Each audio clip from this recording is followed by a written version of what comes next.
The third level सारांश, the third level summary इन हिंदी।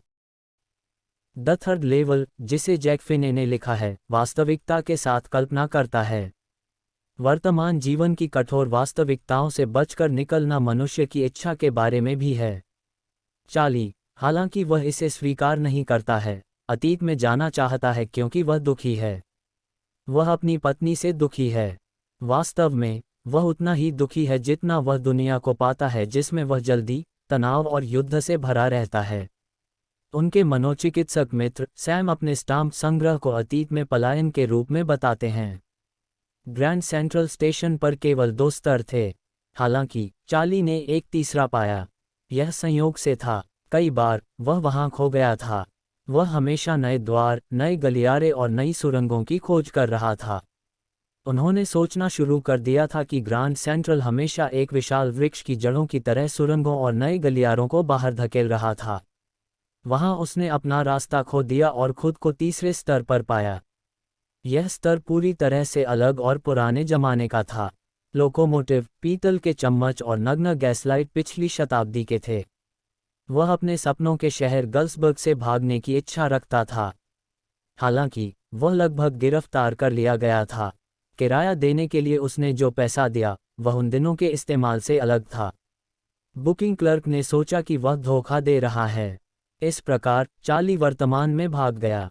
उन्होंने फिर कभी तीसरा स्तर नहीं पाया।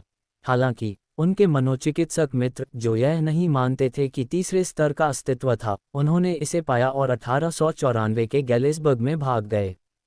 द थर्ड लेवल सारांश टू समरी। न्यूयॉर्क में ग्रैंड सेंट्रल स्टेशन के 2 स्तर हैं। बहरहाल 4 साल के शहर के निवासी चार्ली ने बातचीत की कि तीसरे स्तर पर मौजूद है। इसके अलावा वह दावा करता है कि वह वहां मौजूद है।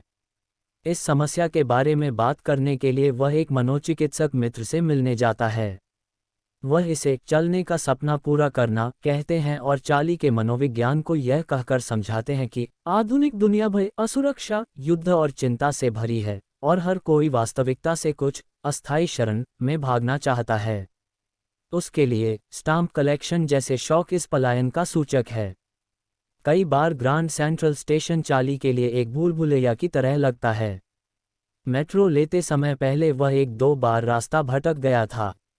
एक बार उन्होंने रूजवेल्ट होटल की लॉबी में प्रवेश किया, जबकि दूसरी बार वह एक कार्यालय की इमारत में दिखाई दिया जो 3 ब्लॉक दूर थी। हालांकि इस बार वह अपना रास्ता खो देता है और कुछ अनोखा होता है। चार्ली ने तीसरे स्तर का दौरा किया। मूक दालान में चार्ली नीचे घूमता रहता है, बाएं मुड़ता है और नीचे की ओर ढलान लेता है, जब तक कि वह एक वास्तुशिल्प रूप से पुराने स्टेशन को नहीं छू लेता है, जो 2 परिचित स्तरों से पूरी तरह से अलग है।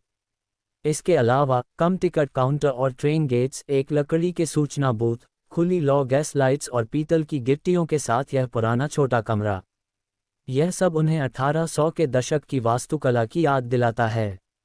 इसके अलावा वह लोगों को पुराने आउटफिट में देखता है। जब उन्होंने समाचार पत्र नोटिस द वर्ल्ड में तारीख देखी तो उन्हें 11 जून 1894 दिखाई दिया।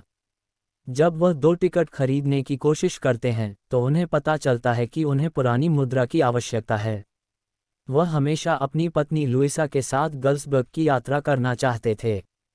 उसके सिर में यह एक अद्भुत शहर है जिसमें बड़े पुराने फ्रेम हाउस, विशाल लॉन और जबरदस्त पेड़ हैं। इस जगह पर सुखद और लंबी गर्मियों की सुबहें हैं और जहां लोगों के पास पर्याप्त समय है। इसलिए अगले दिन दोपहर के भोजन के दौरान वह पुरानी मुद्रा के लिए $300 का आदान प्रदान करता है, केवल कुछ 200 तक।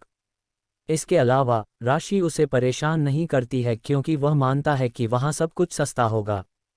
हालांकि वह फिर कभी उस गलियारे को नहीं खोज सका जो उसे तीसरे स्तर तक ले जाता है। जब उसकी पत्नी को इस बारे में पता चला तो उसने उसे देखने से रोकने के लिए कहा।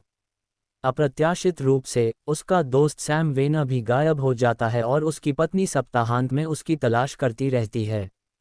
इसके अलावा सैम वह था जिसके बारे में चार्ली ने गैलिसबर्ग के बारे में अपना विचार साझा किया था। चार्ली को अपने दादा से स्टाम्प कलेक्शन का शौक विरासत में मिला और किसी दिन स्टाम्प संग्रह को देखते हुए चार्ली को एक पत्र मिलता है जो पहले नहीं था। इसके अलावा इसमें राष्ट्रपति गारफील्ड की तस्वीर के साथ एक फीका 6 सेंटी स्टैम्प पर पोस्टमार्क है। इसके अलावा लिफाफा 18 जुलाई 1894 को गैलिसबर्ग में चार्ली के दादा के रूप में पढ़ा गया और यह चार्ली को संबोधित करता है। पत्र में सैम चार्ली से कहता है कि वह गैलिसबर्ग पहुंच गया है और वह चार्ली और लुइसा को आमंत्रित करता है। स्टाम्प और सिक्का की दुकान पर जाने के बाद उसे पता चलता है कि सैम ने गैलिसबर्ग में अपना व्यवसाय स्थापित करने के लिए पुराने मुद्रा बिलों के लिए $800 का आदान प्रदान किया। इसके अलावा सैम चार्ली के मनोचिकित्सक के अलावा और कोई नहीं था। तीसरे स्तर के माध्यम से लेखक आधुनिक दुनिया से शांतिपूर्ण और काफ़ी पुराने समय तक भागना चाहता है।